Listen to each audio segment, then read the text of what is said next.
দুষ্টতান্ত্রিক, তুই যাই করিস না কেন, আমি তোকে আমার জাদুর কাঠি কখনোই দিব না।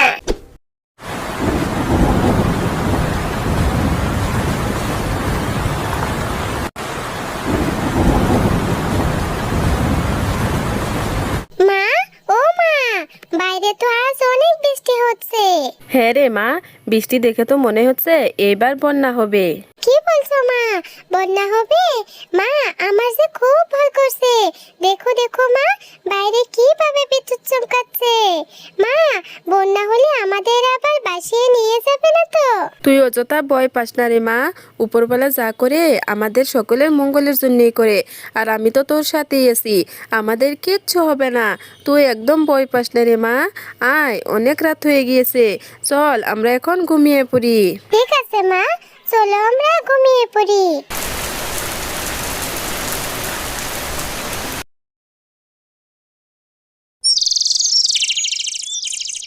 মা, ও মা, উঠো উঠো, দেখো আমাদের ঘরে কত পানি চলে এসেছে। ও মা, উঠো না। হ্যাঁ রে মা, তাই তো দেখছি। এবার এবার আমাদের কি হবে? এই ছোট্ট মেয়েটাকে নিয়ে আমি কোথায় যাব? টয়া, তুই এখানেই বসে থাক, আমি বাইরের পরিস্থিতিটা দেখে আসি। এই কথা বলে শেফা বাইরে চলে যায় বাইরের পরিস্থিতিটা দেখার জন্য। এই কি, বাইরে তো অনেক পানি হয়েছে, বন্যা হয়েছে তো হয়েছে, পথঘাট একদম ডুবিয়ে ফেলেছে। মা টয়া, বন্যায় অনেক খারাপ অবস্থা, সারা গ্রাম পানিতে ডুবো ডুবো অবস্থা হয়ে গিয়েছে, পথঘাট একদম ডুবিয়ে ফেলেছে। সে কি মা, তাহলে এবার আমাদের কি হবে মা? পানি যদি আরো বাড়ে তাহলে তো আমরা পানিতে ডুবে মারা যাব মা। না রে টয়া, যেভাবে পানি বাড়ছে এভাবে এখানে বসে থাকা একদম নিরাপদ নয়। চল চল মা, আমরা ঘরের চালে আশ্রয় নেই। এই কথা বলে তারা মা ও মেয়ে ঘরের চালের উপর আশ্রয় নেয়। মা, আমরা থাকার জন্য তো একটা জায়গা পেলাম, কিন্তু খাবো কি? আমার যে খুব ক্ষুধা পেয়েছে মা। মারে, এখন তো আমার কাছে খাওয়ার মতো কিছুই নেই, তবে কিছু শুকনো মুড়ি আছে, তুই আপাতত এই শুকনো মুড়িটুকুই খেয়ে নে। দাঁড়া দাঁড়া, আমি মুড়িটা বের করছি। ঠিক আছে মা, চলো তুমি আর আমি দুজনে মিলে ওইটুকুই খেয়ে নেই। না রে মা, তুই এখন খা, আমি খাবো না, আমার যে এখন খেতে ইচ্ছে করছে না, আমার এখন একটুও খিদে পাইনি রে মা। না মা, আমি সব জানি, তুমি কাল রাতেও কিচ্ছু খাওনি, তোমারও ক্ষুধা পেয়েছে, তাই তুমি না খেলে আমি একদম খাবো না।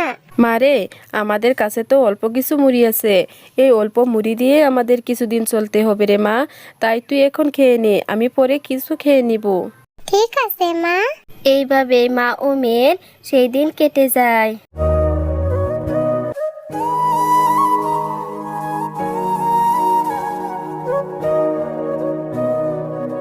মা, ও মা, দেখো না, এইদিকে একটি নৌকা ভেসে আসছে। হ্যাঁ রে মা, তাই তো দেখছি, হয়তো উপরওয়ালা আমাদের উপর দয়া করেছে রে মা। মা, চলো না, আমরা এই নৌকাটি দিয়ে কিছু খাবার খুঁজে নিয়ে আসি। মারে, এই বন্যায় তো সবারই আমাদের মতোই অবস্থা, আমরা কোথায় খাবার পাবো রে মা? তার চেয়ে বরং চল আমরা এই নৌকা দিয়ে নিরাপদ কোনো স্থানে চলে যাই। এই কথা বলে তারা মা ও মেয়ে চলে যায় নিরাপদ স্থানের খুঁজে। মা, ও মা, আজ 2 দিন ধরে এই নৌকার ভিতর ভাসছি, এখনো তো কোনো নিরাপদ স্থানের খোঁজ পেলাম না মা। মা, এদিকে যে খিদে আমার পেটটা জ্বলে যাচ্ছে, তুমি কিছু একটা করো মা, কিছু একটা করো।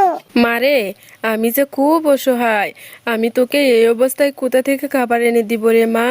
উপরওয়ালা নিশ্চয়ই কোনো না কোনো একটা ব্যবস্থা করে দিবে।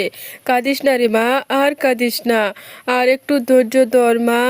মা টয়া, ওই যে দেখ, শুকনো একটা দ্বীপ দেখা যাচ্ছে, আমার মনে হয় সেখানে গেলে কোনো না কোনো এক ব্যবস্থা ঠিকই হবে। হ্যাঁ মা, চলো তাহলে। এই কথা বলে তারা সেই দ্বীপের উদ্দেশ্যে চলে যায়।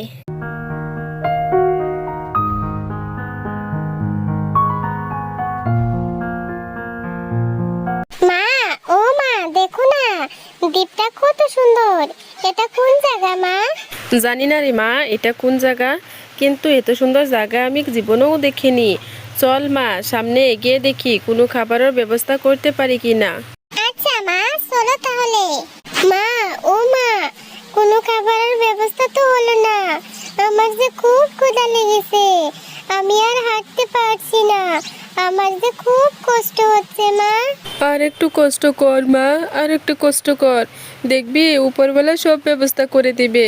দুষ্ট তান্ত্রিক, তুই যাই করিস না কেন, আমি তোকে আমার জাদুর কাঠি কখনোই দিব না। আমার এই জাদুর কাঠি নিয়ে তুই সর্বশক্তিমান লাভ করতে চাস, কিন্তু তোর এই আশা কোনোদিনও পূরণ হবে না। ঠিক আছে, তুই যদি তোর জাদুর কাঠি না দিস তাহলে আমি তো সর্বশক্তিমান লাভ করতে পারবো না, আর তোকে বাঁচিয়ে রেখেও আমার কোনো লাভ নেই। এবার বল কি করবি তুই? তোর যা করার করে নে, তবে আমি তোকে কিছুতেই আমার জাদুর কাঠি তোকে দিব না, আর তোর উদ্দেশ্য কখনোই সফল হতে দিব না। মা, ও মা, দেখেছো ওই দুষ্ট তান্ত্রিকটা একটা পরীকে আটকে রেখেছে, আর ওই পরীটার কাছ থেকে জাদুর কাঠি নিয়ে যেতে চাইছে। মা, তাড়াতাড়ি আমাদের কিছু একটা করতে হবে, না হলে যে ওই দুষ্ট তান্ত্রিকটা পরীকে মেরে ফেলবে। তুমি তাড়াতাড়ি করে কিছু একটা করো না মা। হ্যাঁ রে মাটয়া, আমাদের কিছু একটা করতে হবে। ওই পরীটা যে অনেক অসহায়, আমরা যদি কিছু একটা না করি তাহলে যে ওই দুষ্ট তান্ত্রিকটা পরীটাকে মেরে ফেলবে। আমাকে কিছু একটা এক্ষুনি করতে হবে। হ্যাঁ মা, যা করার তাড়াতাড়ি করো, কিন্তু সাবধান, ওই দুষ্ট তান্ত্রিকটা তোমারও ক্ষতি করতে পারে মা। এরপর শেফালি পরীটাকে বাঁচানোর জন্য এগিয়ে যায় আর দুষ্ট তান্ত্রিকটার গায়ে আগুন লাগিয়ে দেয়। আমার সারা শরীর জ্বলে যাচ্ছে গো, জ্বলে যাচ্ছে। আমাকে বাঁচাও, আমাকে ছেড়ে দাও, আমি আর কখনো এরকম করব না। তোমাদেরকে অনেক ধন্যবাদ, তোমরা আমার জীবন বাঁচিয়েছো। আর যদি তোমরা সঠিক সময় না আসতে তাহলে অনেক বড় অঘটন হয়ে যেত, আর তান্ত্রিক হয়তো আমাকে মেরেই ফেলতো। কিন্তু তোমরা এই নির্জন দ্বীপে কেন এসেছো গো? এরপর শেফালি তাদের সাথে হয়ে যাওয়া সকল ঘটনা পরীকে খুলে বলে। তোমাদের কথা শুনে আমার ভীষণ কষ্ট হচ্ছে। তোমরা যেহেতু আমার জীবন বাঁচিয়েছো, তাই আমিও তোমাদের উপকার করতে চাই। এই নাও জাদুর ডালিম বাড়ি, এই বাড়িতে তোমরা তোমাদের যাবতীয় সকল কিছু পেয়ে যাবে। তোমাদের কখনো অভাব হবে না, তোমাদের যা কিছু দরকার হবে তোমরা এই বাড়িতেই পেয়ে যাবে। আর যদি কখনো কিছু বস্তুর প্রয়োজন হয়, আমাকে তোমাদের দরকার হয়, তাহলে আমার নাম নিয়ে তোমরা স্মরণ করবে, আর আমি সাথে সাথেই চলে আসবো। তোমাকে অনেক ধন্যবাদ পরি, তোমার এই ঋণ আমরা কখনো শোধ করতে পারবো না। তুমি আমাদের অনেক উপকার করলে গো পরি। তোমাদেরকেও অনেক ধন্যবাদ, আমি এখন আসি, তোমরা ভালো থেকো। মা, ও মা, এখন থেকে আমাদের আর কোনো অভাব হবে না। পরিয়ে দেওয়া ওই ডালিম বাড়িতে আমরা সকল যাবতীয় বস্তু পেয়ে যাব। এখন আর আমাদের পথে পথে ঘুরতে হবে না মা। হ্যাঁ রে মা, এতদিনে উপরওয়ালা আমাদের উপর মুখ তুলে তাকিয়েছে। হে উপরওয়ালা, তোমার দরবারে লাখো কোটি শুকরিয়া।